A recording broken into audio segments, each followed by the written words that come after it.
Muy buenas tardes a todos ustedes. Damos la bienvenida, como no, a la Corporación Municipal del Ayuntamiento de la Unión, con su alcalde, don Pedro López Milán, a la cabeza. También al rector magnífico de la Universidad de Murcia, don José Luján Alcaraz. Por supuesto, también damos la bienvenida al presidente del Consejo Social de la Universidad de Murcia y Castillete de Oro del Festival Internacional del Cante de las Minas, don Juan Antonio Campillo. Y, por supuesto, muchísimas gracias a los distintos vicerrectores de la Universidad de Murcia que también nos acompañan esta tarde. Gracias también a todos ustedes, a los que deciden acompañarnos cada tarde en esta agenda cultural aquí en la Casa del Piñón. Y hoy, jueves 8 de agosto, pues es muy satisfactorio ver como uno de los deseos más importantes de todos los unionenses por fin está haciéndose realidad. Y sin duda esta es la mejor forma de iniciar esta jornada. Cerca de 1.500 metros cuadrados de edificación conformarán el nuevo Museo Minero de la Unión, que abrirá sus puertas el próximo año.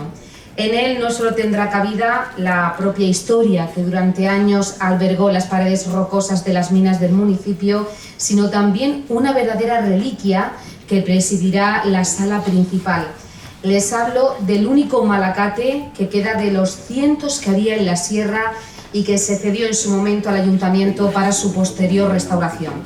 Para conocer más detalles de lo que será el mejor regalo que podría hacerse a todos los vecinos de la Unión, tenemos el enorme placer de contar esta tarde con José Manuel Chacón, arquitecto del proyecto, Diego Ross McDonnell, coordinador y profesor del Máster Universitario en Patrimonio Arquitectónico, Cristóbal García García, profesor de Ingeniería Minera y Civil, y también contamos con David García Martínez, arquitecto y alumno del Máster en Patrimonio Arquitectónico.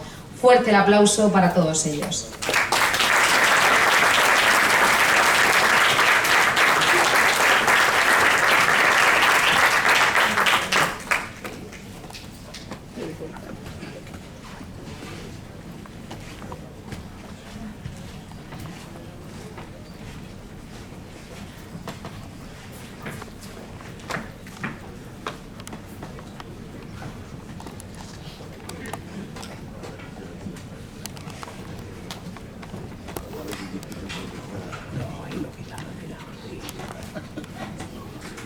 Buenas tardes a todos. Bueno, ya que tenemos nada más que 20 minutos para hablar los cuatro, y esto va a ser bastante complicado, ¿no? Porque veréis que tengo muchas cosas que contar. Bueno, esto es una exposición que ya, aunque la he ampliado un poquito, ya hablamos de ello en diciembre. Veo que hay más expectativa porque en diciembre no estaba el local como hoy, con lo cual nos alegramos mucho. Bueno, yo voy a contar un poquito la historia de por qué estoy aquí hoy con este proyecto. Debería pasar. Y bueno, aquí tenemos el liceo obrero, ¿no? A mí, no sé si fue en diciembre, a finales de 2016, el ayuntamiento se puso en contacto conmigo porque había un proyecto ya trabajado, iniciado unos años antes, que había que poner en marcha, pero había pasado por cultura y había una serie de reparos que había que solucionar o que subsanar. Bueno, por el tiempo transcurrido, parece ser que el arquitecto que hizo aquel proyecto pues no estaba en disposición de poder continuar con ese trabajo, y se me llamó a mí para hacer un modificado que recogiera los reparos, que subsanara los reparos que habían puesto los técnicos de la Dirección General de Patrimonio. Yo me fui con esa intención de solucionar en 15-20 planos esos reparos, y lo que sucedió es que cuando nos metimos a trabajar nos dimos cuenta que el proyecto, no siendo un mal proyecto, se podía mejorar con muy poquito, ¿no? Yo esa reflexión la trasladé al ayuntamiento, y efectivamente apoyaron esa idea. Por lo tanto, ese modificado de 15-20 planos se convirtió en un proyecto nuevo de 120 planos. El cambio fundamental es que el edificio, lo tenemos ahí, es un edificio que no se puede, hay que respetar, hay que mantener la imagen que tenemos del liceo, y bueno, hacía falta sacar una planta más que justamente va hacia abajo, ¿no? Hacia sótano, porque no se puede aumentar el volumen ni las alturas. Por lo tanto, el edificio son aproximadamente los 800 y pico metros que tiene de solar, más otros tantos de sótano. Y en el proyecto original lo que hacía era en el edificio arriba, lo que estamos viendo en la diapositiva, ahí es donde se colocaba el Museo Minero. Por razones de museografía se condenaban las 20 y tantas ventanas que tiene el edificio, porque necesitaban oscuridad, y la parte administrativa la llevaban al sótano, de tal manera que la gente que tiene que trabajar ahí, cuando se lleve las distintas, no sé si la delegación de, no sé, turismo, alguna concejalía o lo que sea, pues estaban condenadas a trabajar en el sótano y en oscuridad, lo cual no tenía mucho sentido. Si lo que queremos es oscuridad, ¿por qué no bajamos abajo tiramos abajo el museo y subimos arriba las oficinas, que es básicamente lo que hicimos nosotros, ¿no? O sea, dar la vuelta al proyecto, a la idea, y el edificio la verdad es que mejoró muchísimo. De tal manera que al final esas fachadas, con esos huecos que en aquel proyecto estaban condenadas, vuelven a ser ventanas que van a iluminar y van a ventilar el espacio interior, es decir, van a dejar respirar al edificio, que es lo que necesita, ¿no? Incluso la puerta, esta famosa puerta que se ve en el centro de la imagen, también se condenaba. Nosotros la recuperamos para entrada y salida, incluso de emergencia. No me puedo enrollar mucho, voy a darle un poquito. El edificio sabéis que es de Pedro Cerdán, es un arquitecto de aquí, de nuestra región, de muy cerca, de Torre Pacheco, él es pachequero, y hace edificios tan magníficos como estos. Simplemente para que no lo sepa, este es el Mercado de Verónicas de Murcia, por ejemplo, el Casino, el Teatro Apolo, en el Algar, la famosa Casa de Reloj, San Pedro de Pinatar, por supuesto el edificio donde estamos ahora mismo, la Casa de Piñón, y bueno, y el mercado también, el Mercado de la Unión, ¿no? O sea, es un arquitecto que ha trabajado en muchos edificios, bueno, y concretamente en el Liceo. Estas son fotografías antiguas del interior del edificio. Aquí vemos, me interesa esto sobre todo por las pistas que nos dan aquí estos pedacitos de suelo que se ven por ahí, ¿no? No sé si se ven nada. Bueno, esos pedacitos de suelo que se ven ahí, que es lo que nosotros íbamos buscando. Eso también es una mejora que incorporamos en el proyecto. Es decir, vamos, se creó una partida para recuperación de lo que se pudiera de esos suelos. Ahí tenemos, aquí se ve mucho mejor. Y esta es una de esas catas. Aquí vemos una cata a la derecha, donde ya aparecía, antes de empezar la obra, aparecía ya un vestigio de uno de esos suelos. Ahora luego comentaré un poquito más sobre el tema, un poquito más rápido. Fotografías antiguas también, magníficas del edificio. Este es el estado actual, es un plano del estado actual del proyecto. Bueno, pues al final lo que se hace es mantener la fachada, que es lo que obliga Cultura básicamente, es mantener la fachada y mantener también las cubiertas de teja, que lógicamente se han eliminado para luego volverlas a comprar. Este es el proyecto de planta. A la izquierda tenemos el sótano, que es justamente donde se va a instalar el Museo Minero, y a la derecha una planta, no sé, lo tengo aquí. Bueno, en esta planta de aquí de la derecha tenemos un pequeño salón de actos para unas 220 personas, y luego una serie de departamentos, locales, despachos, y en el centro, justo en el centro, nos quedaba un espacio magnífico, ¿no? Que va a ser una sala de exposiciones, pero además en aquel momento surgió la posibilidad de traer el Malacate al Museo Minero, ¿no? Que para mí al final ha sido algo que ha enriquecido muchísimo el proyecto, porque de hecho esa planta está estudiada para el Malacate. Me recuerdo que se me dejaron pasar un día, yo medí ahí, tomé unas medidas, luego David también hizo un trabajo magnífico que nos pondrá, y al final ahí ese patio está dimensionado por altura, por largo y ancho, y la estructura colocada para que pueda entrar el Malacate. Bueno, estas son más plantas del proyecto, que yo creo que no voy a comentar para no liarme mucho. Aquí tenemos las dos plantas, la sección, abajo en la sección se ve el sótano, y en la parte de arriba ya incluso aparece dibujado el Malacate, esa especie de cilindro, que es el tambor del Malacate, ¿no? Y si se dan cuenta ahí, sobre el tambor aparece un forjado más alto, más elevado, que hace falta subirlo para poder instalar el Malacate y que le entre luz natural. Otra sección por otro edificio, donde vuelve a aparecer también el Malacate. Esta es una sección por el salón de actos.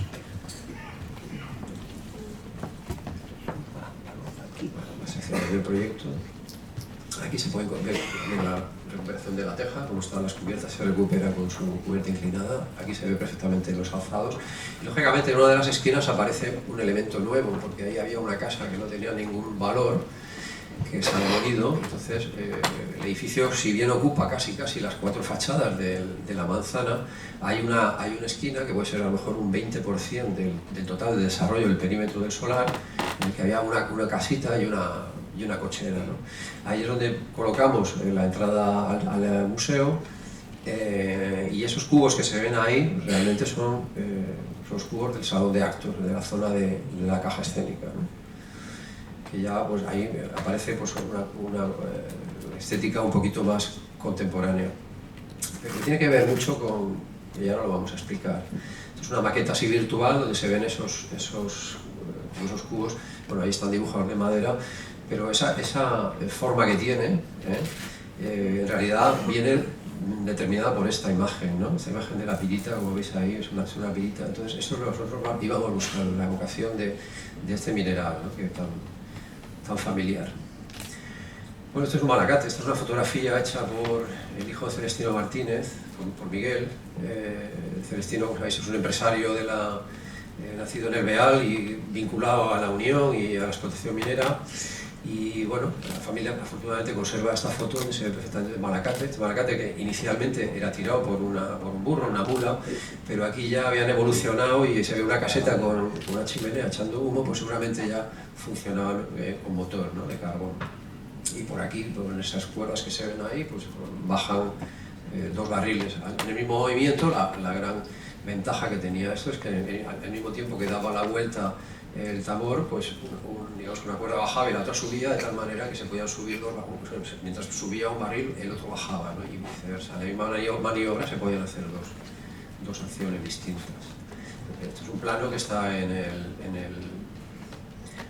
archivo, que se corresponde a la... Y estas son las imágenes, pues simplemente para que yo me las traje aquí para convencer al ayuntamiento. La verdad es que no hizo falta insistir mucho, porque vieron que efectivamente este espacio podía ser muy adecuado para salvar el malacate, que por otro lado a la intemperie pues no le quedan muchos años. Entonces, o se tomaba una decisión drástica o esto en poco tiempo se iba a perder del todo. De hecho, hay muchas partes que están ya restauradas. Yo creo que David lo comentará mejor. Y aquí en esta imagen que se ve, pues aparece más o menos el tambor, es la medida, es una imagen más o menos real, y aquí se ve, donde a la zona de la izquierda se ve ya el cubilote o el barril que está bajando, porque ahí vamos a hacer una perforación en el forjado para que ese barril también llegue hasta abajo, ¿no?, a la zona donde está el museo. Tiene sentido llevar el museo abajo, primero porque buscamos ese oscurecimiento, pero es que también nos parecía interesante el tener que bajar al museo minero, puesto que de alguna forma estás haciendo esa acción de una forma subconsciente de introducirte en la mina, ¿no? Y yo creo que en ese sentido también fue interesante el cambio. Aquí hay otra imagen, más o menos más de lo mismo. Y bueno, esto, como sabéis todos, pues en marzo, porque la obra se empezó en enero, pero en marzo se puso la primera piedra. Aquí esto consiste en una arqueta de plástico donde se meten unos periódicos del día, una moneda. Yo grabé un CD con el proyecto y lo plastifiqué, y bueno, esto está aquí enterrado y quedará enterrado para los restos, ¿no? Hasta que en alguna otra intervención dentro de muchos años pues quede constancia. Ahí estamos por el tema. Esto es otra de las catas. Empezamos la demolición y bueno, pues fuimos muy exhaustivos en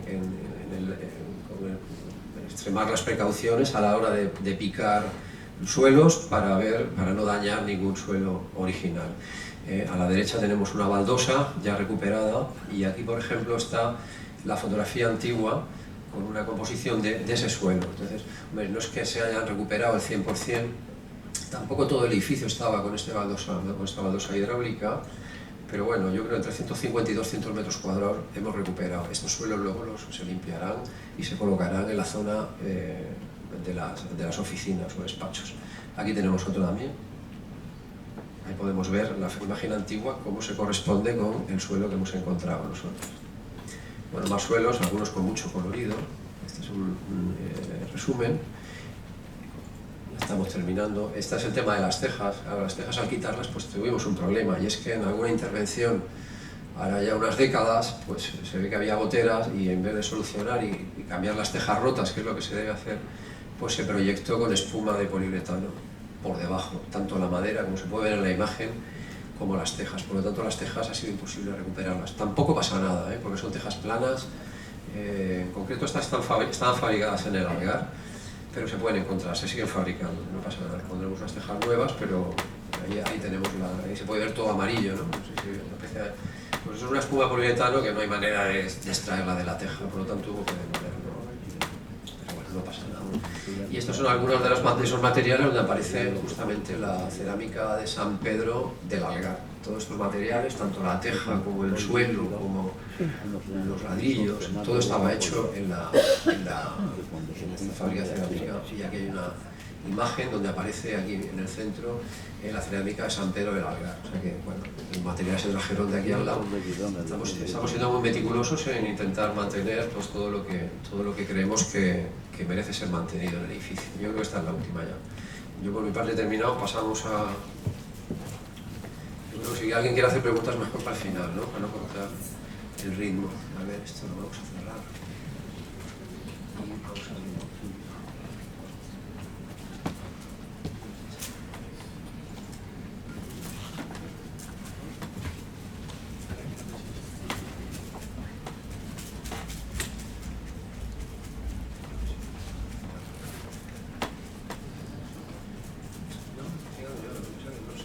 Tengo que cerrar el otro. Hay que cerrarlo para que se abra este.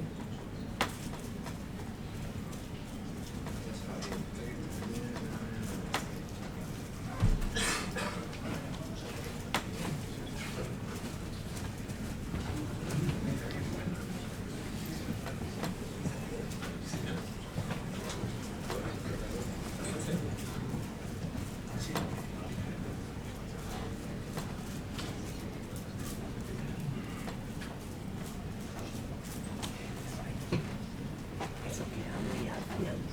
El mercado, aquello de la fruta y aquello de la cena.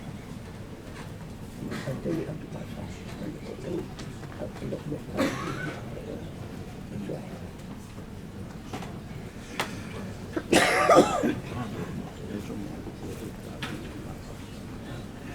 que aquí así, los puestos por el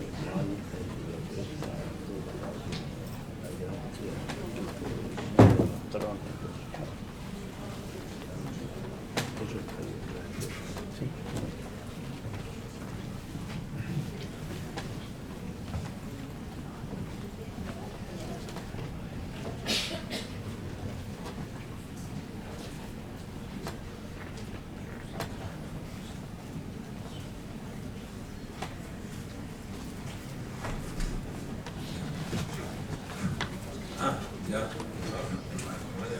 Bueno, buenas tardes, mi nombre es Diego Roll y soy el coordinador del máster de patrimonio. En primer lugar, pues quiero agradecer a la corporación, a la señora alcalde, la invitación que nos brinda a la Politécnica Cartagena a presentar un trabajo académico.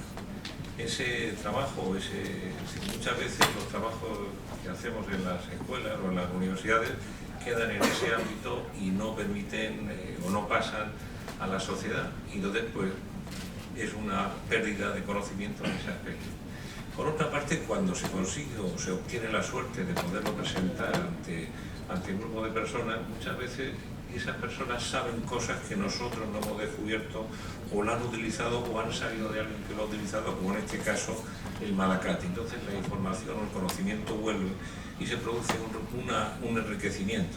Se participa en los dos sentidos. Eso, por lo tanto, es algo que se agradece mucho la participación o que nos griten y que yo me ofrezco a abrir cuando sea necesario.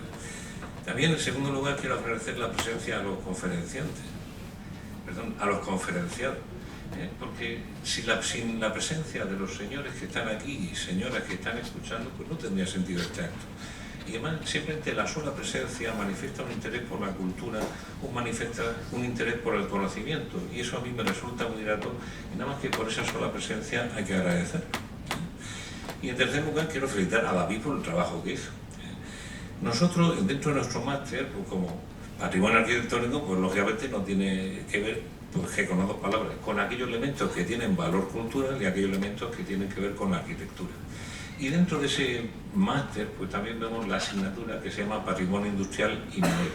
Entonces, en esta asignatura pues tratamos sobre todo aspectos que hayan llegado, porque las generaciones anteriores, a través del tiempo o a través del espacio, pues han ido dando formas de pensar, formas de hacer, es decir, que nos acaban llegando todos esos elementos.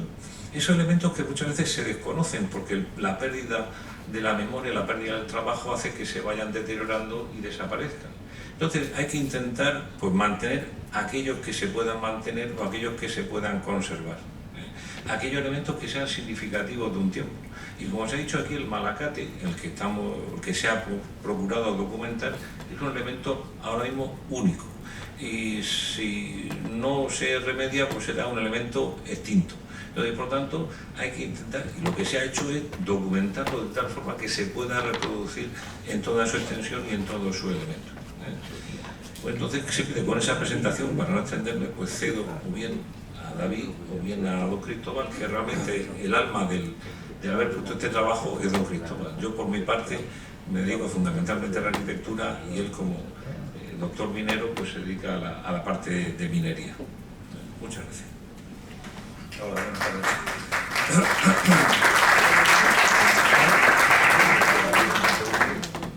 Yo voy a ser muy breve porque yo creo que no hemos pasado ya casi un cuarto de hora, un poquito más. Voy a decir dos cosas sobre el malacate. Yo no he conocido ningún malacate en la sierra, excepto este.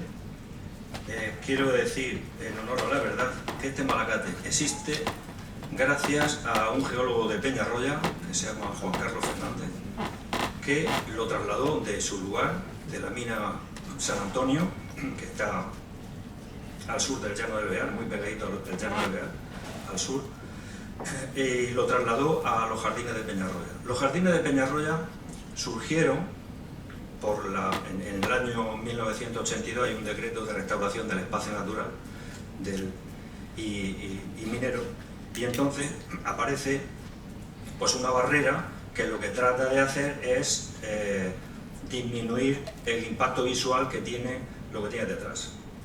Entonces, de todo es conocido en la Unión, que ahí se han hecho fotos hasta de bodas y tal, reportajes de bodas se han hecho ahí. Bueno, pues eso surge a partir del año 82. Entonces, el traslado, es que ya no queda gente viva, desgraciadamente, que nos lo pueda contar, pero fue a partir del año 1982.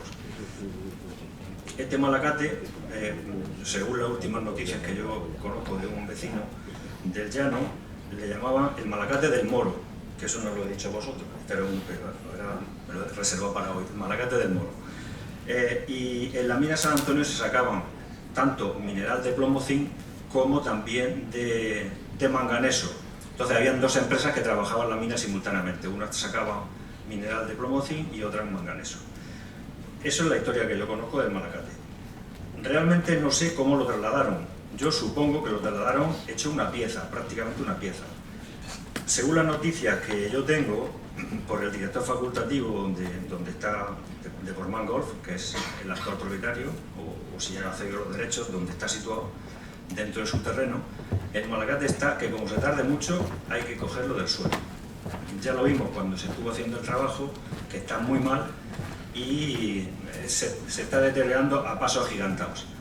Entonces, ¿cómo surge este trabajo del malacate? Pues surge a partir de una asignatura que se llama Patrimonio Industrial y Minero, como bien ha dicho Diego, el arquitecto, y yo llevo la parte de minería.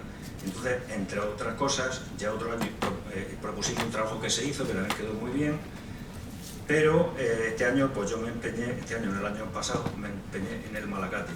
¿Por qué? Porque sabía que era un elemento único, creo que único en España, porque un malacate trabaja en minas a una profundidad relativamente corta, 100 metros o así. Entonces, el resto de minería en España son minas mucho más profundas, aunque aquí en la Unión tenemos pozos hasta de 505 metros. ¿Quedan restos del malacate? No, quedan restos, pues el ratón dice que no funciona. ¿Sí? Pues este muro, no funciona, ahí no se ve. Bueno, ahí hay un murete a la izquierda y en muchos de los pozos mineros de la sierra, yo hice un inventario en el año 1999, con 1902 pozos, y entonces no pretendía buscar restos del Malacate, pero ya sé cuáles son los restos del Malacate, que eran los muros donde se apoyan unas riostras que le dan la estabilidad, y todavía quedan restos en aquellas zonas donde no se han explanado, porque ha habido mucho movimiento de tierra en el conjunto de la sierra. Entonces, pues como digo, yo propuse este trabajo, unos alumnos extraordinarios que han hecho un trabajo magnífico, y gracias a él vamos a tener pues unos planos estupendos del Malacate y un Malacate en un museo que espero que lo veamos pronto. Yo le preguntaba a José Manuel que para cuándo, si para septiembre del año que viene está, porque de momento vamos a presentar un artículo en un congreso internacional en este septiembre, para que haya alguna referencia para alguien que quiera estudiar los Malacates, y lo vamos a presentar a finales de septiembre, y también en alguna revista especializada. Y otra de las cosas que tengo en mente, en proyecto, no debería de decirlo porque no lo sé y es un compromiso, pero tengo que hablar con el alcalde por si el año que viene, si estuviese el museo, yo puedo proponer que el Congreso Internacional se celebre en la Unión, que sería, además coincide con el 10º aniversario de la mina Grupa Vicenta, de la que me siento parte de ella, puesto que trabajé en el proyecto. Entonces, bueno, eso lo hablaré despacio con el alcalde, a ver si tenemos medio y etcétera. Muchas gracias.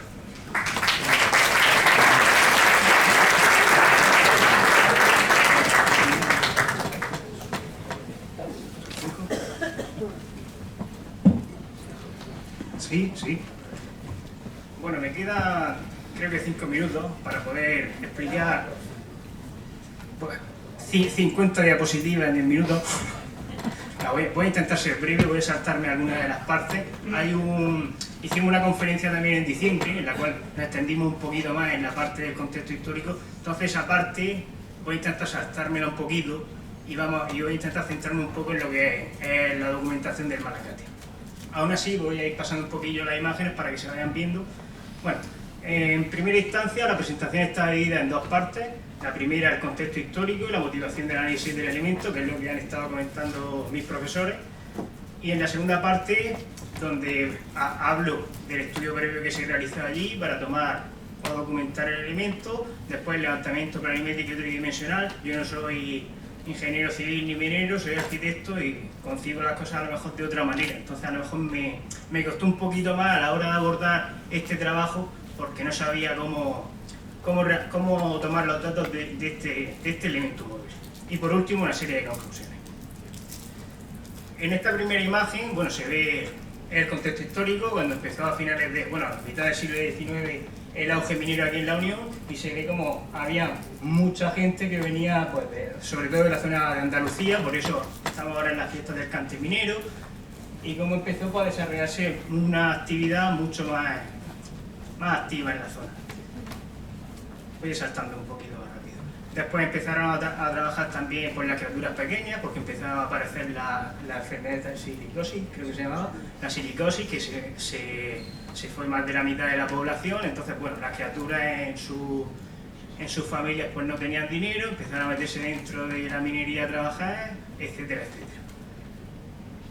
¿Qué pasa cuando estamos trabajando en cualquier sitio? Ya sea en la minería o donde sea, al final necesitamos una serie de maquinaria y de artilugios que nos puedan ayudar a desarrollar ese trabajo. Así pues, desde la antigüedad, desde la época romana, empezaron a aparecer lo que era el torno de mano, distintos tipos, por ejemplo está el de albardilla, o otros que no me voy a extender mucho más, simplemente decir que hay diversos tipos. ¿Qué pasó? Que se fue dando la gente cuenta de que se podían incrementar utilizando, pues, por ejemplo, animales. Entonces aparecieron lo que se dice en las caballerizas, hay una especie de máquina, de artilugio entre lo que viene siendo el torno de mano y el malacate, que hay referencia en distintos libros que se dice que se utilizan caballerizas, que es como si fuera un torno, sin llegar a ser el malacate, que es lo que vamos a ver ahora, entonces utilizaban un caballo dando vueltas como una especie de eje. No llegase esto es lo que se está viendo aquí, es un baritel, un baritel que es como un malacate de interior que está anclado a la estructura de un edificio, y en el cual pues con su eje vertical pues va girando interiormente. Otro tipo de malacate, pues el de exterior. El vestigio que tenemos aquí en la unión es un malacate de exterior, y dentro de esta tipología de exterior hay también distintos tipos. Por ejemplo, el de 3 puntas o el de castillero. El que a nosotros nos incumbe... Ay, a ver si salía bien. Esta es la foto que antes ha enseñado Chacón. Estos son los planos que están en el archivo. No hay más planos a nivel de España. Sí que encontré una serie de documentos que están en las minas de la sal de Cracovia, pero son unos malacates que son de interior, es decir, que es otro tipo de tipología y no viene a ser el mismo caso. Así que, como hemos estado comentando, nos encontramos ante un elemento mueble único en España y que, gracias a Dios, desde julio, creo, con el Real Decreto número 175 del 2018, el 25 de julio, se declaró como bien de interés cultural, así que por lo menos está protegido legislativamente. Sabemos que de momento está pues, ahí en la cantera de Emilia y las Escombrinas. Esperemos que dentro de poco esté el museo y que pueda ser trasladado, porque si no el elemento se perderá. No obstante, el trabajo, lo que vamos a ver a continuación, es toda la documentación y todas las imágenes que pudimos tomar sobre el elemento, por si el día de mañana hiciera falta recuperarlo, tener una base y una documentación con la cual poder llevar a cabo los trabajos. Aquí se pueden ver una serie de imágenes, solo pudimos acceder un día a la cantera. Entonces, pues imaginaros, llegamos allí, nunca habíamos visto los alumnos un malacate, al principio pensamos que era una cosa fácil, pero cuando llegas allí te encuentras el cachivache. Dices, uy, qué cosa más fácil, pero no, te acercas y empiezas a ver que tiene muchos ensambles, muchos números, y la verdad es que yo me quedé perplejo. ¿Qué creo que hago yo de esto? Empezamos a hacer croquis los compañeros y tal, pero nos dimos cuenta de que no estábamos bien encaminados. Entonces, al final, lo que llegamos a la conclusión era: vamos a intentar sacar todos los ejes del elemento, y a partir de eso vamos a ir sacando cada una de las escuadrillas que tiene cada elemento. A ver si se ve aquí. No sé si se ve en pantalla. Esos son como una especie de bocetos en los cuales fuimos sacando los ejes de cada uno de los pares, de las maderas que se dispone el elemento, para después poder desarrollar el levantamiento tridimensional. Hicimos más de 600, de 700 imágenes, porque, como nos comentó Diego, solo vais a tener una ocasión de ver el elemento, no sabemos si vamos a poder volver a acceder a él, tomar toda la documentación y todas las imágenes que podáis. Pues yo creo que tenemos un archivo de 600 700 imágenes, entre nuestro grupo y otro grupo de compañeros que también desarrollaron un trabajo parecido al nuestro. Con eso, ¿qué es lo que hicimos? Un levantamiento planimétrico y tridimensional. Esos croquis, esos dibujos a mano que fuimos tomando, los pasamos y hicimos una puesta a escala. Con la puesta a escala hicimos un levantamiento tridimensional cada uno de esos puntos en el espacio. Con eso y con las escuadrillas fuimos dividiéndolo por tramos. No sé si lo veis que arriba pone tramo 1, tramo 2, tramo 3. Pero fuimos dividiendo el malacate como si fuera por zonas, por partes, para poder ir tratando cada uno de esos ensambles, de esos encuentros y de esos nudos que había de manera particular. Entonces, a continuación, bueno, vamos a ver un poquito por encima cada uno de los tramos. Pues este sería el primer tramo, donde se ve, pues, bueno, los tipos de zapatas que tienen, las poses, el segundo tramo, el tercero, que es el tambor, que nos llevó más de una semana entender cómo funcionaba. Entonces, bueno, ya que lo estábamos modelando en 3D, pues desarrollamos, para explicarlo ante ustedes o ante cualquier persona, cómo se montaba ese tambor. Pues tiene su eje vertical, pues tiene unos pares que van en este sentido, después en el otro, otra vez en ese sentido, después en el otro, después en el otro, ahora, otros pares, otros. Después llevaba como una especie de circunferencia interior que juntaba todo, después los listones de fuera, y por fuera, de nuevo, llevaba anclando con los del interior todo lo que era el tambor. El siguiente tramo y el castillete. El castillete tuvimos que estar modelando lo que eran las poleas, porque eran bastante importantes, porque están un pelín desviadas, que a la hora cuando coge la cinta o el cable no iba recto, para que lo que ha comentado José Manuel, cuando sube una cuba o la otra, fueran desviadas y no se chocaran.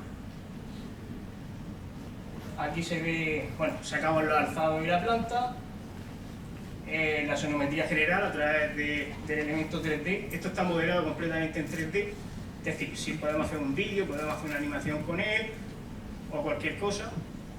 Y bueno, y a partir de todas las referencias bibliográficas que fuimos encontrando, pues fuimos intentando sacar cada uno de los elementos, el nombre que particularmente tendría o que podría tener. No sabemos si realmente es el que debería, y aún así estamos en contacto con... Hay personas que desde la otra conferencia nos han ido enviando algún correo, vamos corrigiendo nombres y cosillas, así que si alguno sabe cualquier cosa, que hable conmigo cuando terminemos y siempre será de agradecer. Y ya está. Y por último, las conclusiones, pues decir que esperamos que dentro de poco ya el elemento pueda estar recuperado.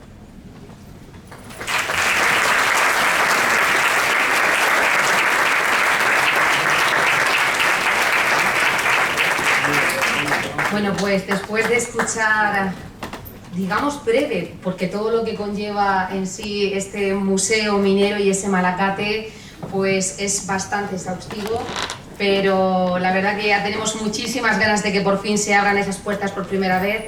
Gracias por el enorme trabajo y la intensa investigación que se ha realizado, y gracias también os la va a dar en este caso el alcalde de la Unión, don Pedro López Milán, al que pedimos recibir con un fortísimo aplauso nuevamente en el escenario.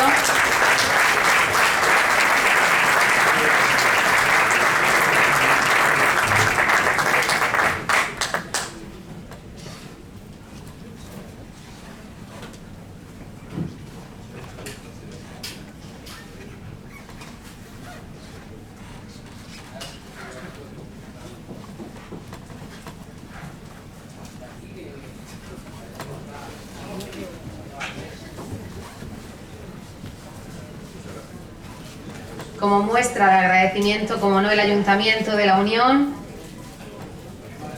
quiere agradecer ese estudio, esa implicación y esa investigación, haciendo entrega de uno de sus bienes más preciados y representativos, como es un mineral de la Sierra Minera de la Unión.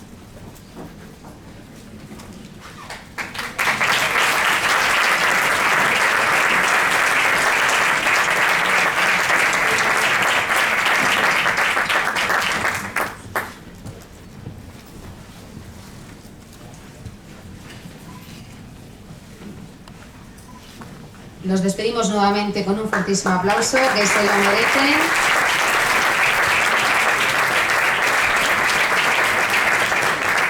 Y bueno, llegados a este punto, seguramente muchos de los que estamos aquí nos podríamos preguntar qué tendrá la malagueña flamenca para llegar a convertirse en el pasado en uno de los géneros más populares y solicitados por el público en los espectáculos de numerosas capitales hispanas y también fuera de ellas. La respuesta podría ser muy sencilla, pero al mismo tiempo también muy complicada y muy difícil de contestar, porque según dicen, la malagueña, si algo tiene, es que tiene algo que engancha, que seduce y hasta es capaz de enamorar. El investigador y profesor de la Universidad de Murcia, José Francisco Ortega Castejón, junto también al investigador de flamenco, Rafael Ruiz García, han realizado un amplio estudio sobre ella, en el que se revisan múltiples estilos que han ido surgiendo a lo largo de los años. El libro Malagueñas, creadores y estilos, que hoy les vamos a presentar aquí, ya les adelanto que es una verdadera joya, porque viene acompañado además de un CD con las grabaciones transcritas y comentadas, en su gran mayoría provenientes de registros en cilindro de cera y discos de pizarra.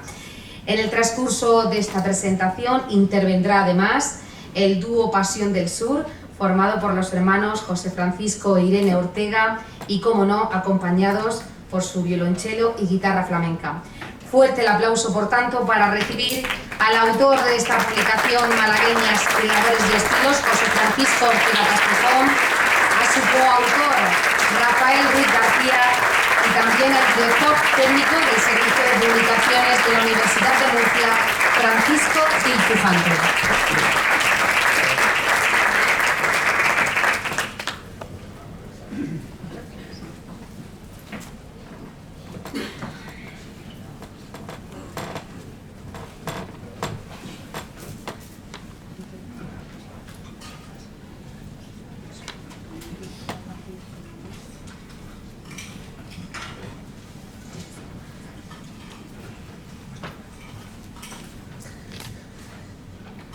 don Pedro López Milán, alcalde del excelentísimo Ayuntamiento de la Unión, José Luján Alcaraz, rector magnífico de la Universidad de Murcia, don Juan Antonio Campillo, presidente del Consejo Social de la UNE, demás autoridades, familiares y amigos aquí presentes.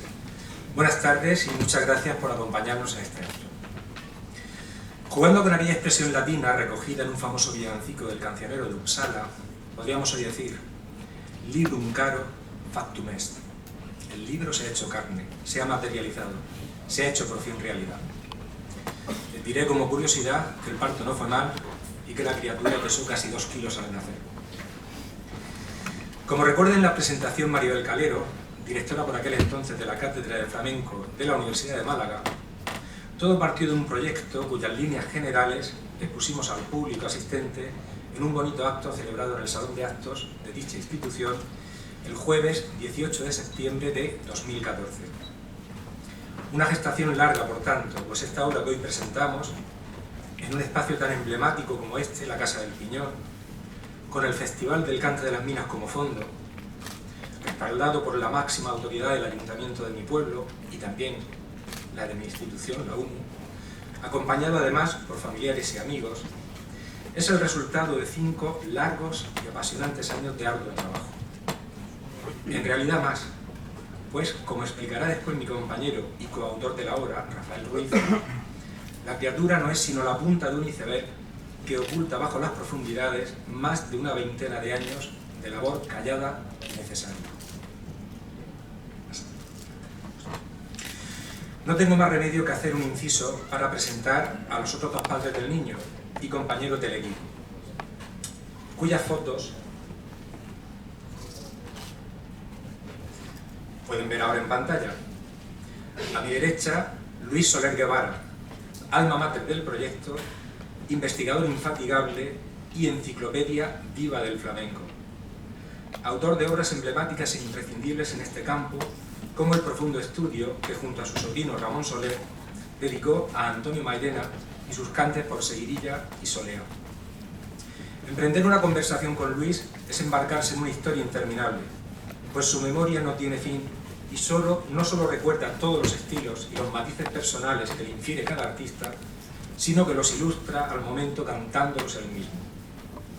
Lamentablemente, la edad y su enfermedad impiden que él esté esta tarde con nosotros como hubiera sido su deseo, aunque en cierto modo lo está, pues lleva a nuestro pueblo en su corazón desde que la casualidad quiso que asistiera al mítico encuentro de Antonio Mairena y Paco de Lucía en la sala de fiestas La Carroza en febrero de 1974. Junto a él, a mi izquierda, Antonio Gómez Alarcón, socio inveterado de la Peña Juan Breva, otro gran amante y estudioso del flamenco y autor, entre otros, de un bonito e interesante libro dedicado al poeta Salvador Rueda y el flamenco. Creo que el nombre del niño, el título del libro que hoy presentamos, es lo suficientemente claro para adivinar su contenido. Efectivamente, nuestro propósito con él ha sido realizar un acercamiento a los diferentes estilos de malagueñas flamencas que han ido surgiendo con el paso de los años. Algunos datos de interés que mencionamos en la obra. Una de las primeras alusiones a la malagueña la encontramos en la tonadilla a suelo de Pablo Esteve, El viejo enamorado, que data de 1779. Ese mismo año, Gaspar María de Nava, conde de Noroña, publica su poema en 7 cantos, La Quicaida, en el que, junto a otros aires populares, como el fandango, la jota, la sevillana, el polo, las seguidillas manchegas o las boleras murcianas, cita la malagueña. Es, por tanto, un cante de gran solera. Ya en el siglo XIX su presencia se hace cada vez más notoria, siendo prueba de ello no solo las numerosísimas referencias que encontramos en prensa, en las reseñas o críticas de espectáculos, sino en el ingente número de partituras que, ya sea para voz y piano, voz y guitarra, para piano solo o para otros instrumentos o agrupaciones instrumentales, se ponen a la venta.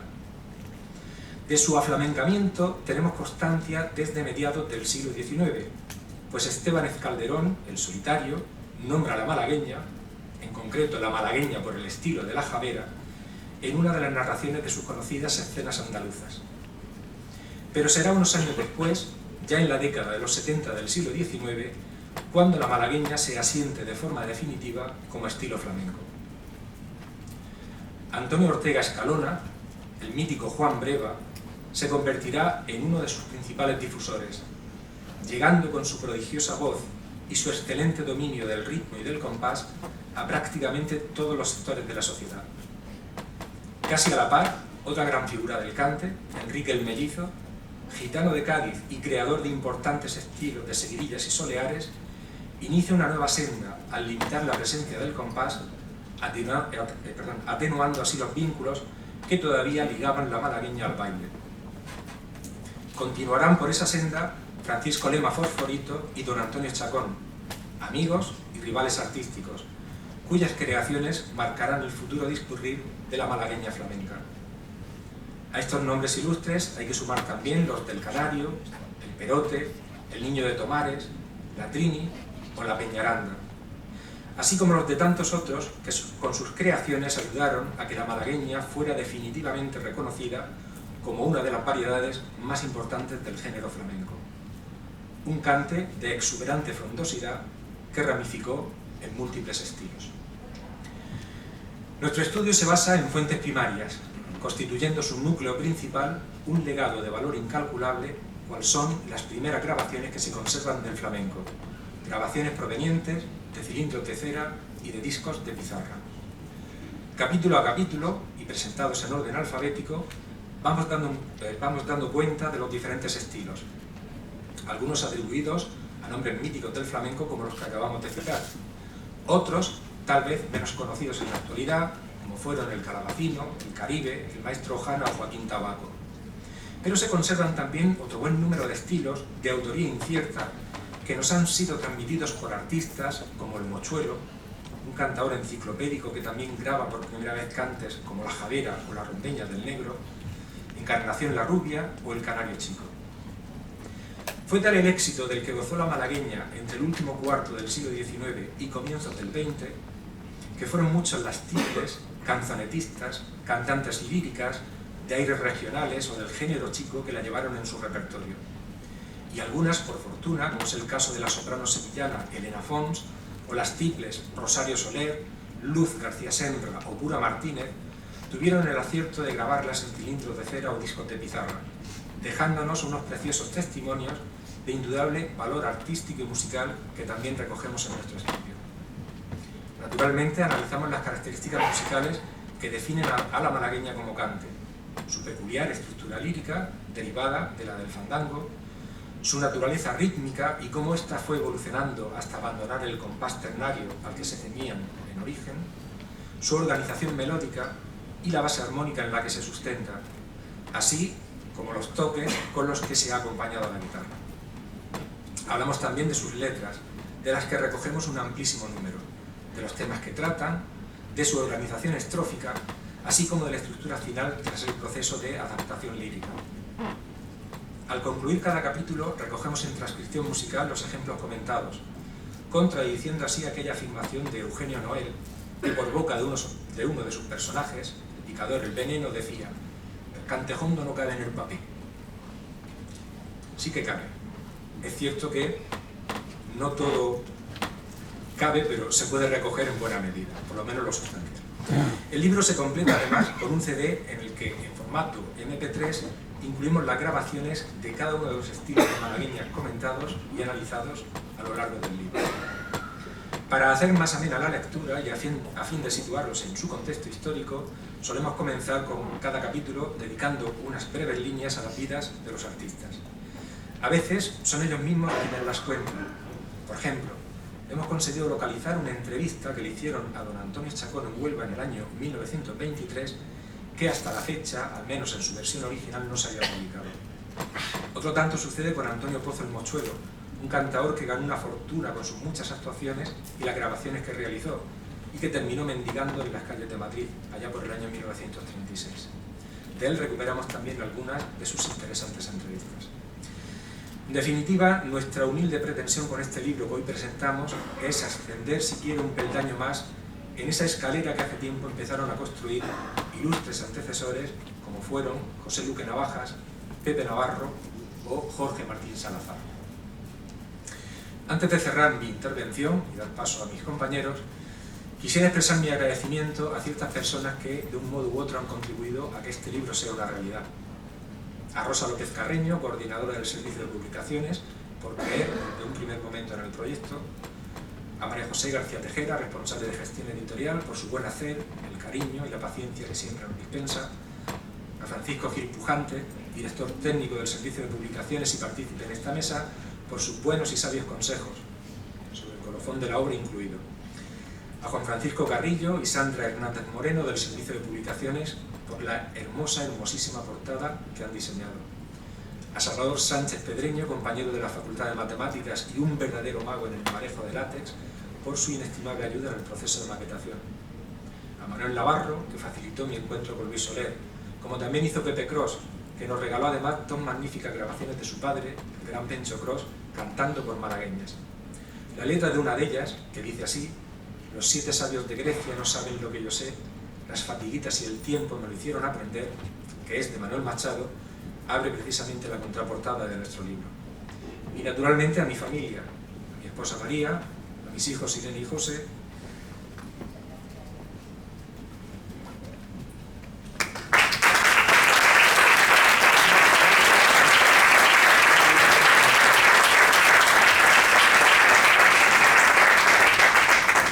mis padres, mis hermanas, cuñados, titos, primos, sobrinos, y a todos mis amigos y paisanos de la Unión que nos acompañéis en este acto.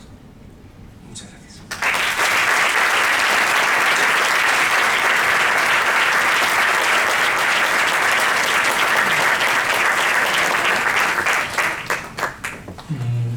Buenas tardes a todos. Me deja a mí la papeleta de yo hablar llorando. Esto ya tiene tela. Que yo hablo más que castellano, yo soy capaz de estar aquí hablando 3 días, pero bueno. Por eso me ha obligado a que lo escriba en un papel. Vamos a ver si soy capaz de leerlo todo lo bien que ustedes se merecen. Buenas tardes, noches a todos. En primer lugar, quiero mostrar mi más sincero agradecimiento a la Unión y a la Universidad de Murcia por la oportunidad que me brindan de participar en esta presentación, y la figura del alcalde y del rector. Hago extensivo mi agradecimiento a José Francisco Ortega por la invitación y por el empeño puesto en los últimos tiempos para que este proyecto viera luz. La verdad es que es un titán trabajando, es una cosa impresionante. Por supuesto, aprovecho para reconocer públicamente el esfuerzo que han hecho mi mujer Loli, y mis hijas Lola y Carmen, que están aquí presentes, me han acompañado, durante los más de 6 años en que su esposo y padre, que soy yo, no tenía en cabeza más que las malagueñas, hasta el punto de convertirse en una pequeña adicción u obsesión. También he de reconocer que no estoy del todo recuperado y todavía sueño con el canario, Juan Breva, la Trini y el perote. Alguien que como yo se ha criado flamencamente hablando en la más pura tradición malagueñera, no puede más que alegrarse, aunque repitamos citas, ¿vale? Es una cita muy recurrente, pero no importa, de que un cante como la malagueña, al contrario de lo que sostenía, como ha dicho José Francisco, ese personaje creado por Eugenio Neel, el veneno, eso de que el cante no cabe en el papel, yo que me he criado en esa tradición, en Málaga, me tengo que alegrar muchísimo de que sí que quepa en el papel y además de una manera ordenada y preciosa. Como decía, sí que tengan cabida en el papel y pueda reflejarse en la pauta que visualmente, para que visualmente tener también de cómo evolucionan sus melodías y que éstas, una vez fijadas, puedan compararse entre sí, apreciando influjos de otros estilos o las aportaciones personales que los artistas dejan en ella. Yo, bajo las paredes de la Peña Juan Breva, he escuchado día tras día hablar de la malagueña de la Trini y su turbulenta vida, de los años de convivencia de don Antonio Chacón con la condesa de Donadío allí en Málaga, cuando él empezaba, de la amistad casi maternal también de la Trini con la niña de los peines, que se formó bastante flamencamente hablando allí en Málaga, del apabullante éxito de nuestro querido y amado don Antonio Ortega Escalona, nuestro querido Juan Breva, en Madrid, de su amistad con Alfonso XII, que le regaló un alfiler de oro que no hemos conocido el suyo, pero sí hemos conocido el de un cantador también de Málaga, de Coíña en concreto, se llamaba Loriguillo, y que su familia conserva.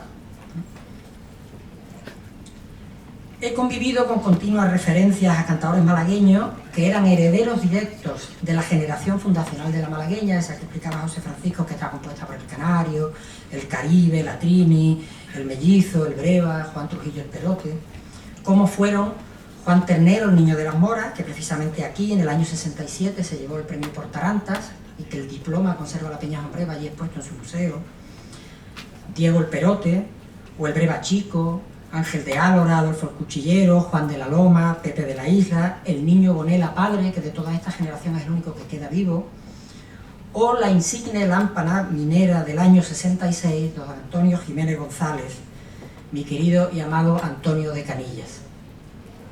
También conviví mucho tiempo con estudiosos y aficionados de primer nivel en este mundo de la malagueña, como son y fueron Pepe Navarro, Salvador López Pérez, Rafael Doña, José Luque Navaja, Antonio Mata, José Cueto Murillo, Francisco Padilla Robles, Eusebio Rioja o los hermanos Villodre. Uno de ellos a lo mejor lo conoce, le suena porque grabó la javera de la antología de Pablo. Como les decía, yo que he convivido prácticamente a diario con esta tradición malagueñera, no podía más que aceptar la invitación que allá por la primavera de 2013 me hiciera el gran artífice de que este libro haya visto la luz. Me estoy refiriendo a don Luis Soler Guevara, un sabio del flamenco que con su sacrificio y su infinito amor por este arte tan nuestro, no hace más que facilitarnos la vida a los aficionados a esta música tan particular. No sé si algún día podré compensarle por todo lo que durante estos años me ha ofrecido. La tradición malagueñera de Luis Soler viene de largo. Su padre, Ramón Soler Campoy, el Palito, le decían en Málaga, era un aficionado de peso que llegó a convivir con artistas como el Cojo de Málaga, la Trini de Málaga, Manuel Torres o el Niño de Cabra. Sus conocimientos sobre los cantes de Málaga eran profundos conocimientos que pudo y supo dejar en evidencia precisamente a su hijo Luis. De este modo, esa semilla que plantara don Ramón en su hijo cuajó e hizo que Luis desarrollara una ingente y callada labor, recopilando, escuchando, analizando durante más de 20 años todo lo que sonara a malagueña. Cilindros de cera, discos de pizarra, guardados como un tesoro, me refiero al sonido, no es coleccionista, no colecciona discos ni cilindros, catalogados y analizados de una manera profunda, con la vista puesta en poder reflejarlo algún día en un libro a través del cual compartir sus vastos conocimientos con todos los aficionados. Él mismo creía llegado el momento de ponerse manos a la obra y dar forma a este proyecto tan ambicioso, y para ello necesitaba ayuda. La misma que ni yo, ni José Francisco, ni Antonio Gómez, los coautores del libro, pudimos negarle.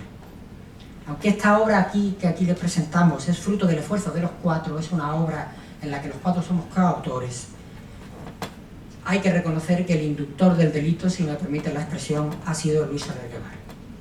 Durante más de 2 años estuvimos tardes enteras escuchando los aproximadamente 950 cortes que a la postre conformarían el objeto del estudio que aquí les presentamos, casi el 80% anteriores al año 1932.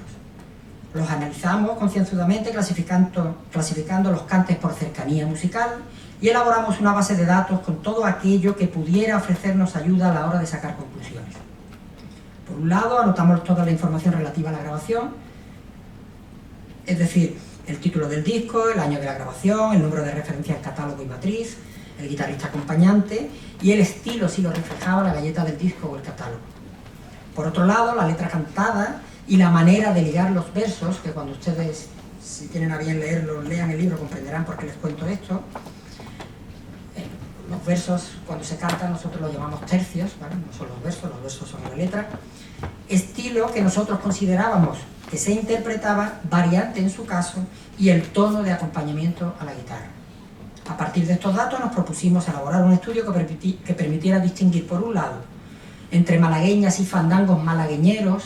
Nosotros llamamos fandangos malagueñeros a eso que ustedes habrán escuchado una vez de fandangos abandonados, no es exactamente, pero más o menos, indicando al tiempo el estilo en cuestión que se interpretaba en cada momento y en su caso a quién atribuirlo, siempre y cuando hubiera argumentos de peso.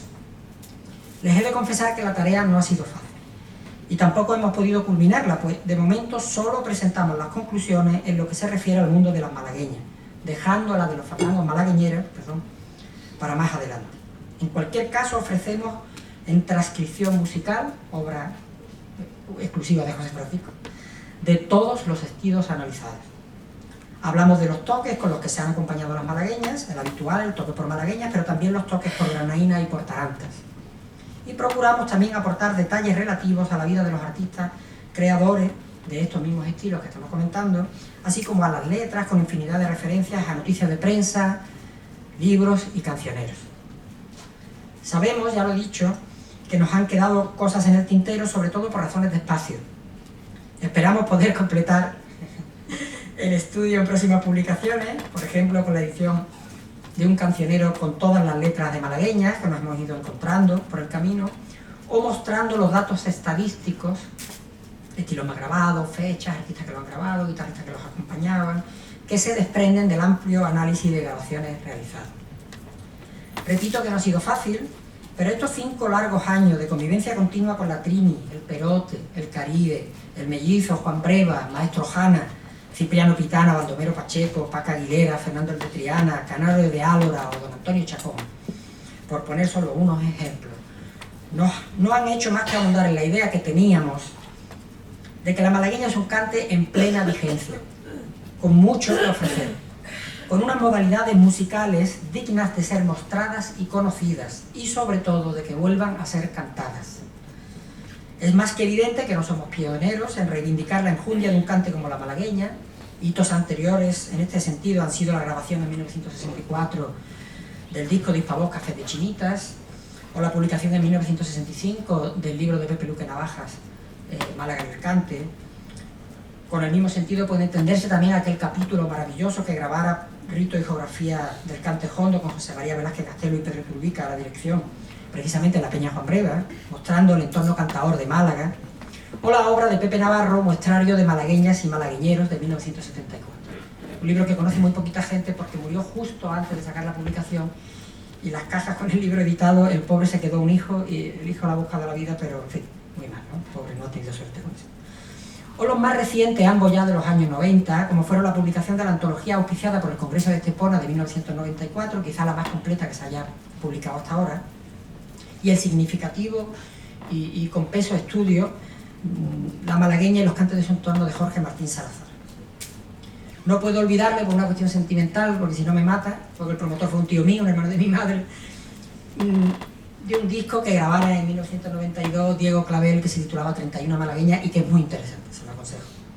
Con este libro vuelve a ponerse sobre la mesa un cante flamenco de peso, preciosista en sus maneras, con dificultad en su interpretación y con una cantidad de variantes que lo convierten en un vergel de músicas que esperamos a partir de este momento sean, como ya he dicho anteriormente, más y mejor conocidas por los aficionados y llamen también la atención de los artistas. De conseguirlo, a fe cierta que el trabajo habrá merecido la pena. Solo me queda invitarle a que nos hagan llegar cuantas sugerencias, comentarios, dudas crean necesarias. Tengan por seguro que con ello nos ayudarán a mejorar esta obra que con tanto cariño aquí les presentamos. Y además ya saben lo que decimos los flamencos, y es que entre aficionados no hay disputa. Muchas gracias.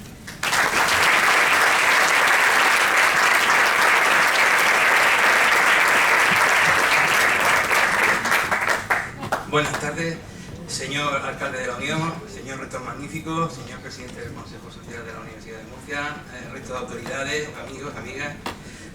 Me entrego un papelón, como se ve, porque después de esta larga participación de los dos coautores del libro, donde se ha expuesto el contenido de la obra, pues yo de eso no puedo hablar nada, me voy a limitar a hablar un poquito de lo que es el librito, ¿vale? El librito. Bueno, pues me corresponde en esta calurosa tarde agosteña, nunca está preparada hace unos días, pero es que es calurosa de verdad, compartir mesa con José Francisco y con Rafael, ¿vale? Coautores del libro. En el caso de José Francisco, es compañero mío en la Universidad de Murcia, y lo digo así con mucho orgullo.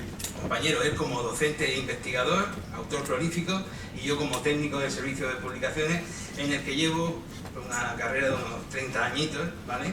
A lo largo de la cual pues habrán pasado por mis manos y habré dado a la prensa, ya sea tradicional o digital, pues millar y pico de títulos. No recuerdo exactamente la cantidad, ya que he visto algún libro pasar por mis manos y tengo que reconocer que estoy un poquito enamorado de este, ¿vale? Supone para mí una doble satisfacción el estar hoy aquí. Por una parte, presentar una obra de escalado de la presente, pues siempre apetece y agrada, a la par que colma de un gran orgullo. orgullo, si no de padre, sí de padrino, ¿vale? Ya que lo he visto nacer y, como quien dice, lo he cristianado, lo he compuesto y arreglado para ser presentado en sociedad, es decir, hoy aquí, ¿vale? Y por otra parte, estar en la Unión, en el marco del Festival Internacional del Cante de las Minas, y para colmo, representando a la editorial de la Universidad de Murcia, Editum, aunque paradójicamente parece que esté en la propia universidad por la gran afluencia de personas de la universidad esta tarde aquí, por lo cual es muy de agradecer, porque yo pensaba que venía a la Unión, pero estoy en la Unión unida con la universidad. Para mí es sorprendente y muy agradable, la verdad. Estoy aquí en representación del Servicio de Publicaciones y con muchísimo orgullo por mi parte. Para quienes nos dedicamos al apasionante mundo del libro, es siempre una aventura la edición de cualquiera de ellos. Aunque, y ello es inevitable, tengamos nuestros preferidos entre la multitud de títulos que pasan por nuestras manos. En el caso de este libro, podemos decir que nos ha quedado niquelado, como diría el castizo. Es una obra magnífica en continente, pero también en contenido, sobre todo, que es lo importante. No comentaré los contenidos, puesto que ya se han comentado aquí, y yo, de hecho, desconozco gran cantidad de los aspectos que ahí se tratan, pero me voy a referir solamente, con unas pequeñas pinceladas, por ser muy breves, al aspecto material de la obra. Se trata de un libro que está compuesto de 43 pliegos y medio, son datos estadísticos por curiosidad, 43 pliegos y medio de 16 páginas, lo que nos da un total de 696 páginas, incluyendo un colofón que se ha puesto muy ad hoc, y que bueno, la idea del colofón es mía, pero simplemente es en un pequeño óvalo final, se ha colocado la imagen de la malagueña de la propia cubierta, y este colofón lo que viene a decir es: este libro se terminó de imprimir el día 8 de junio de 2019, coincidiendo con el 101 aniversario de la muerte del mítico cantador beleño Antonio Ortega Escalona, Juan Breva. Lo que no podía ser más apropiado, ¿vale? Decía que tenía 696 páginas, incluyendo el colofón, que está impreso en un tamaño de 17 por 24 centímetros, que queda un poco así, no sé, soso, pero si lo decimos como diría un bibliófilo, está impreso en cuarto marquilla. Vende muchísimo más, queda mucho más elegante. Sobre papel couché semimate, cosido al hilo vegetal, encuadernado en tapa, con lomo recto, guardas en geltex negro y cabezada en su mismo color. O sea, acabo de describir la obra como se describiría en una subasta, ¿vale? Prácticamente. El libro se acompaña de un CD con las canciones recuperadas por los autores, para el que se ha creado un contenedor especial en la contratapa trasera, que la verdad que ha quedado monísimo, tengo que decirlo. Me siento muy orgulloso del acabado de la obra, tengo que decirlo, cada uno se... ¿vale? Tanto el CD como la cubierta reproducen una obra del pintor malagueño Pedro Sáenz, fallecido en 1927, que ilustró la portada del número 105, año tercero, de la revista La Esfera, del 1 de enero de 1916. El cuadro ha sido adaptado básicamente a nivel digital por nuestra compañera del Servicio de Publicaciones, Sandra Hernández, y ha conseguido, a mi modesto entender, la función primera que una cubierta o un cartel tiene, y es la de llamar la atención. Creo que la cubierta llama la atención. El resultado para mí es magnífico, pues la mirada hechicera y profunda de la malagueña de Sáenz nos sigue atenta, apoyada en la pala de la silla, expectante, como si quisiera decir: ¡Ea, maestro, arránquese de nuevo, mi alma! En el caso del cantador, o en nuestro caso, vamos, atrévete, abre el libro. Y eso es lo que a mí me parece que se ha conseguido mucho con esta cubierta. Como no tengo que ocupar mucho más tiempo, porque ya se ha contado todo y hay más cosas por delante y la tarde se echa encima, pues quería decir simplemente que, abusando de ustedes, por aquello de la temática del libro de malagueña, de mi oficio, acaso un arte, no lo sé, y que se presente en la Unión, pues voy a acabar con lo que podría ser la letra de una malagueña a partir de una cuarteta compuesta con gran descaro por quien les habla. Quedaría así: el suelo orada, capa a capa, el suelo orada, el minero con su pala y con su pico, mientras la sudor repara, capa a capa, el suelo orada.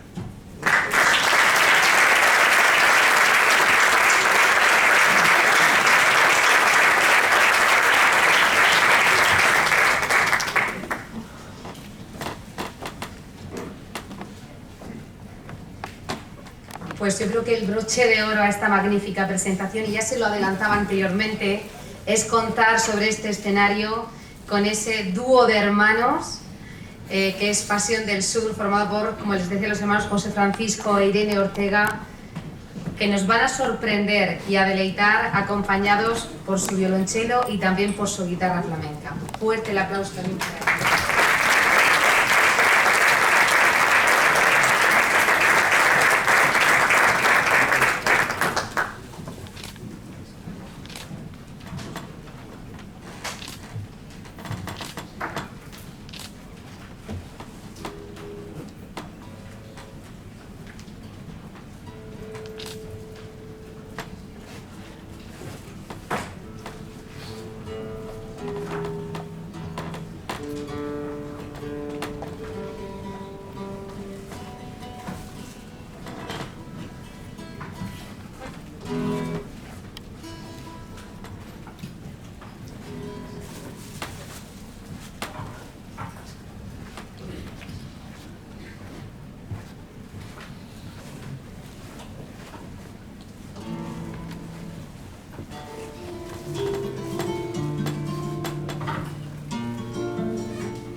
José Francisco e Irene, yo creo que la respuesta que os ha dado el público de la Casa del Peñón es que esto ha sido, vamos, arte en mayúsculas.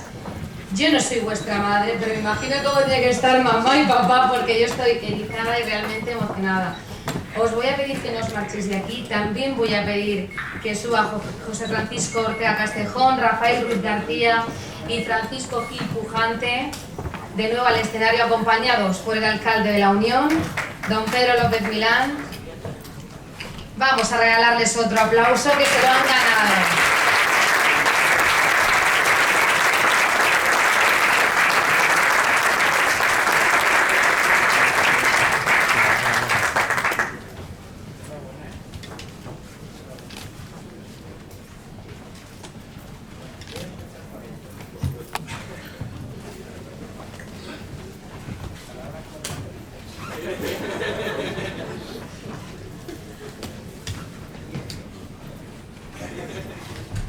De nuevo ese mineral de la Sierra Minera de la Unión, en agradecimiento a todos ellos por su inestimable colaboración en esta agenda cultural y por aportar también tantísimo a este Festival Internacional del Cante de las Minas.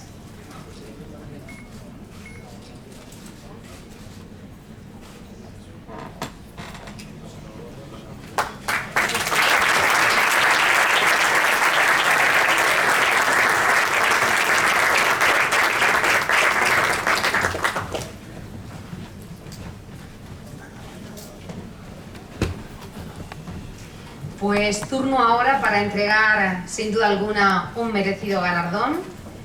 Antes de proceder a esa entrega, pues es necesario que todos los que estamos aquí nos traslademos de alguna manera hasta la capital española del año 1961. Allí ustedes pues encontrarán a los protagonistas de una cómica e inusual historia en la que esos protagonistas, por orden de Franco, cumplen con el encargo de trabajar al servicio de la actriz Ava Gardner con la intención de espiarla. Gracias a esta delicada misión y también a las continuas salidas nocturnas que hacía la reconocida actriz, nos sumergimos de lleno en aquellas fiestas que realizaba la aristocracia, que siempre terminaban envueltas en bulerías y siempre sobre un tablao flamenco. La serie de 8 capítulos y con imágenes en blanco y negro Art de Madrid llega hasta el Festival Internacional del Cante de las Minas de la Unión, después de haber tenido una gran acogida entre el público, pero también entre la crítica televisiva. Sus creadores, Paco León y Ana Costa, han sabido recrear a la perfección aquellos quejíos de libertad, de flamenco y franquismo de la década de los años 60. Pero también han sabido rescatar en esta miniserie aquellas grandes figuras del flamenco como lo eran Lola Flores, el Capullo de Jerez, Fernando Romero o el Pescaía, entre otros. Les voy a pedir un momento que miren hacia esa pantalla porque precisamente hay alguien muy especial que quieren transmitir un mensaje a todos ustedes. Hola, buenas noches a todos. Me hubiera encantado estar ahí con vosotros para recoger este premio que nos hace mucha ilusión tanto a Ana, mi mujer, como a mí, que somos los creadores de Art de Madrid. Y en general, en nombre de todo el equipo que hemos hecho la serie, nos hace mucha ilusión que un festival como, tan prestigioso como el Festival de Cante de las Minas, ahí en La Unión, nos haya reconocido pues ese granito de arena que hemos puesto ahí para recrear esos ambientes flamencos de los años 60 que aparecen en la serie. Para nosotros ha sido un privilegio contar con muchísimos artistas, los que admiramos y queremos, como el Gillo, que está ahí para recoger el premio, que se lo agradezco muchísimo porque es un príncipe del baile y es alguien que va a llevar el flamenco, él y toda su familia, muy lejos, estoy completamente seguro.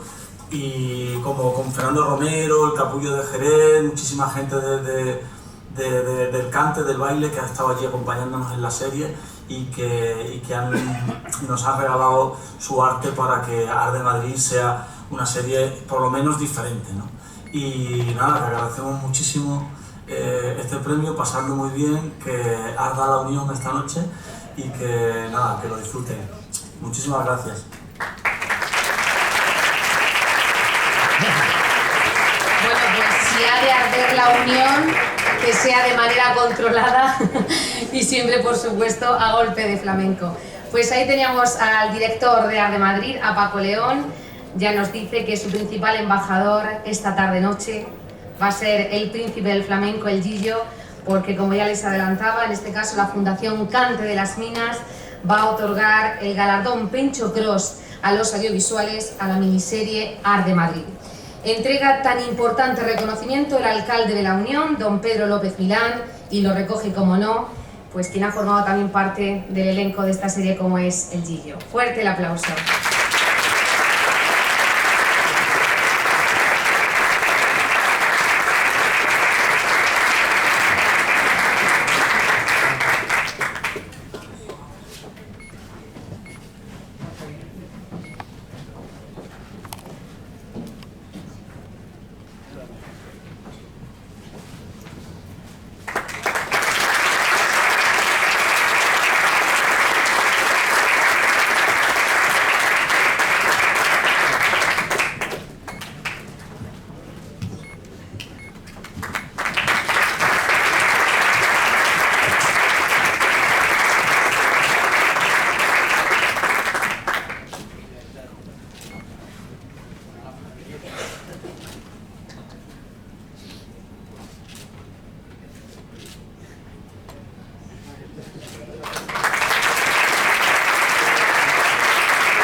ante todo que es un orgullo y un privilegio poder ser partícipe de la serie de Arte de Madrid y cómo no celebrarlo aquí recogiendo el premio en el Festival de la Unión, en el que tanta gana tenía de asistir. Y nada, deciros que darle las gracias a Paco y cómo no al Festival de la Unión, su alcalde, y a todo lo que tenga que ver con el festival, que de hecho es el motivo de estar hoy aquí. Muchas gracias a todos.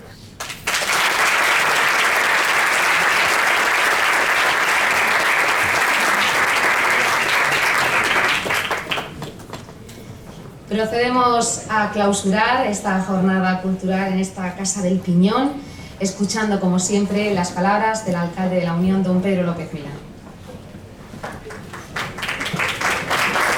Muy buenas tardes, excelentísimo señor rector magnífico de la Universidad de Murcia, señor presidente del Consejo Social de la Universidad de Murcia, demás autoridades académicas presentes, Corporación Municipal de la Unión, amigos, amigas, ponentes.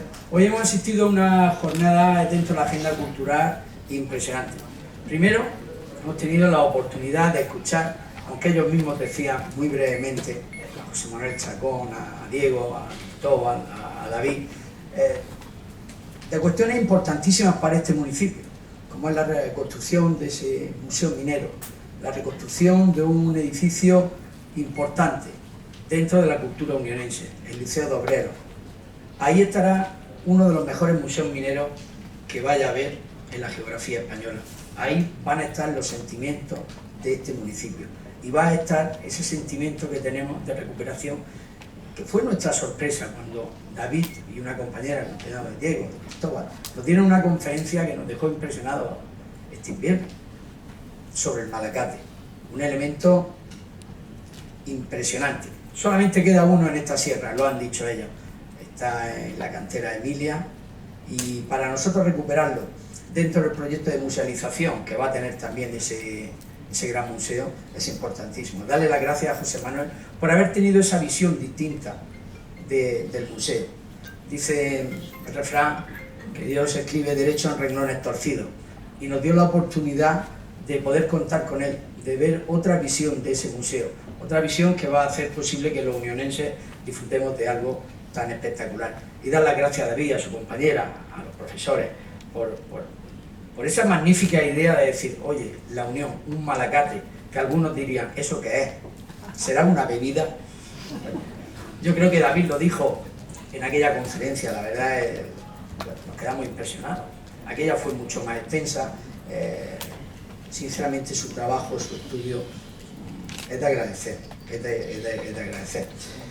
Dentro de un año no sé si estará terminado el Museo Cristóbal, porque los albañiles cuando entran a hacer un alicatado en una cocina no saben cuándo termina, pues en un museo, pues seguramente tardarán un poco más, pero estará. Que eso no es óbice para que hablemos y que esa convención pues sea en la Unión, esté o no esté el museo, porque este municipio por encima de todo es minero y eso no nos lo quita nadie. Con lo cual, mi mano está tendida para que se pueda realizar. Muchas gracias por esa magnífica exposición y sobre todo por ese cariño que estáis poniendo en todo lo que estáis haciendo, porque lo estáis haciendo por independencia de vuestra profesionalidad, por un municipio que es el nuestro, que es el municipio de León. Muchas gracias por vuestro trabajo.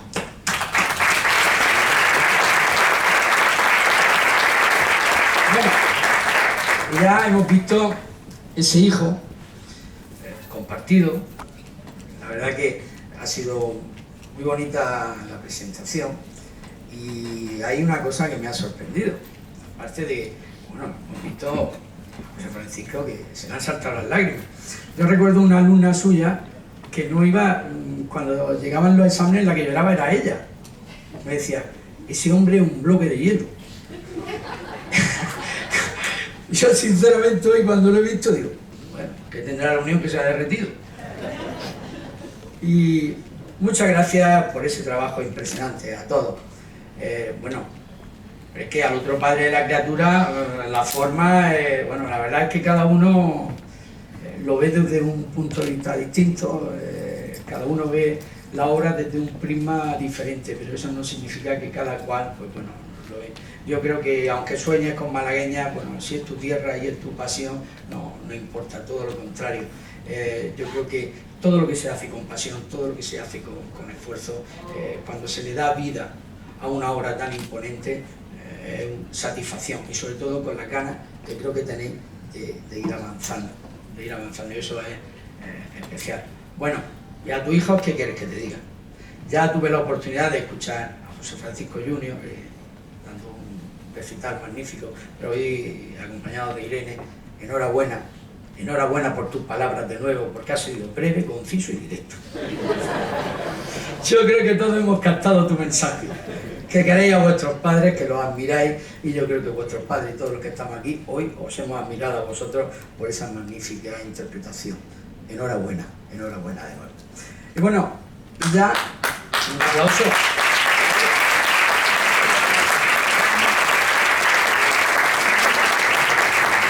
La verdad que Arte de Madrid, una serie que no deja indiferente a nadie. La verdad que Paco León está magnífico recreando ese ambiente predemocrático, recreando esa vida del flamenco, de aquellas personas que pululaban en aquella época, y ha contado con lo que verdaderamente son los artífices de los flamencos.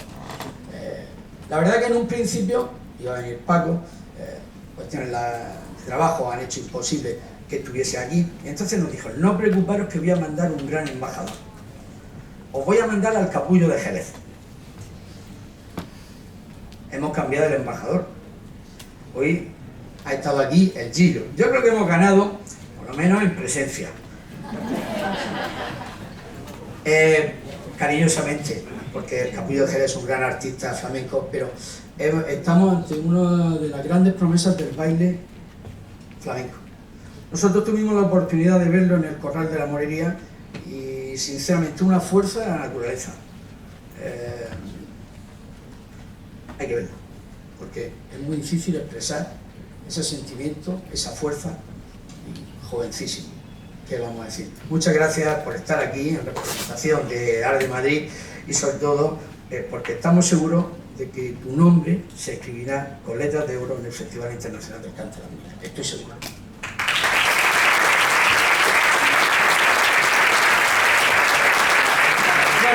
Yo creo que ya lo que toca es daros las gracias por haber estado aquí en esta jornada de la Agenda Cultural, que esta noche tenemos la segunda semifinal, que es lo que verdaderamente tiene importancia en este festival.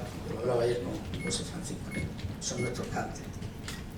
Así que hay otros concursos de toque, de baile, de instrumentistas, pero lo importante son estas semifinales, que van a dar en la gran final, porque preservan nuestra esencia, porque preservan nuestra historia, la historia que nos dejaron nuestros ancestros, los mineros, aquellos cantes que nacieron en la profundidad de la tierra, y es lo que da sentido a este gran festival y hoy en día al municipio de Unión. Muy buenas tardes y muchas gracias.